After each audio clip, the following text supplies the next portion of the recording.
Welcome to Tales of Wonder. I'm Mardell, reading My Father's Dragon by Ruth Stiles Gannett.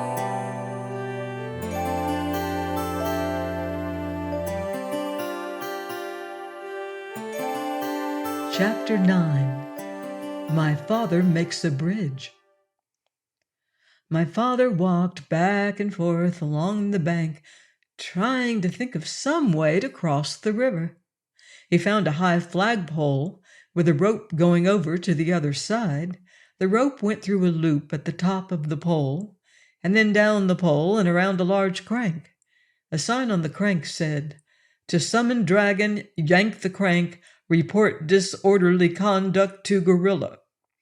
From what the cat had told my father, he knew that the other end of the rope was tied around the dragon's neck, and he felt sorrier than ever for the poor dragon.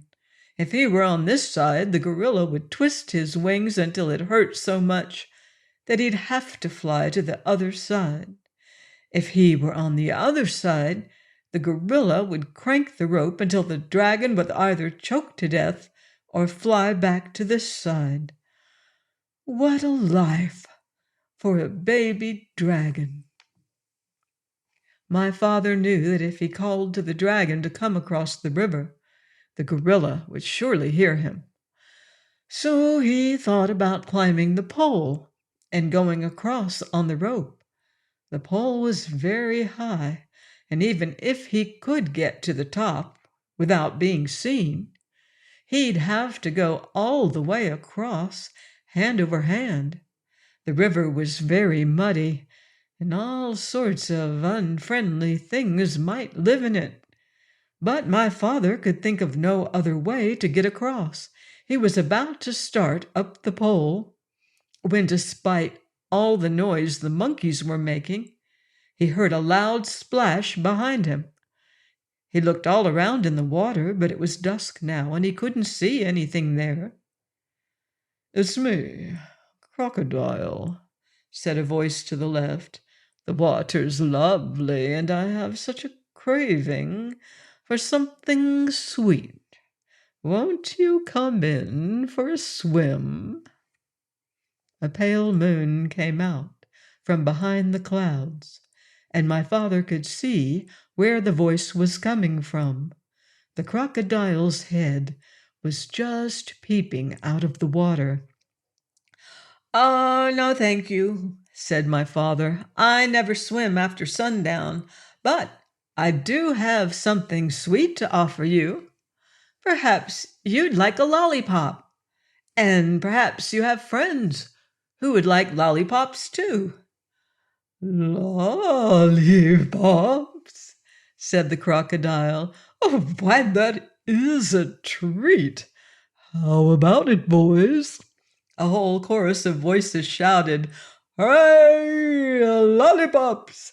And my father counted as many as 17 crocodiles, with their heads just peeping out of the water. "That's fine," said my father as he got out the 24 pink lollipops and the rubber bands. "I'll stick one here in the bank. Lollipops last longer if you keep them out of the water, you know. Now, one of you can have this one." The crocodile who had first spoken swam up and tasted it.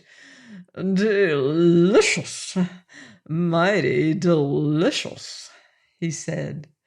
"Now, if you don't mind," said my father, "I'll just walk along your back and fasten another lollipop to the tip of your tail with a rubber band. You don't mind, do you?" "Oh, no, not in the least," said the crocodile. "Can you get your tail out of the water just a bit?" asked my father. "Yes, of course," said the crocodile, and he lifted up his tail. Then my father ran along his back and fastened another lollipop with a rubber band. "Who's next?" said my father, and a second crocodile swam up and began sucking on that lollipop. "Now, you gentlemen can save a lot of time if you just line up across the river," said my father, "and I'll be along to give each of you a lollipop." So the crocodiles lined up right across the river with their tails in the air, waiting for my father to fasten on the rest of the lollipops. The tail of the 17th crocodile just reached the other bank. Join me next time for another chapter of My Father's Dragon by Ruth Stiles Gannett, here on Tales of Wonder.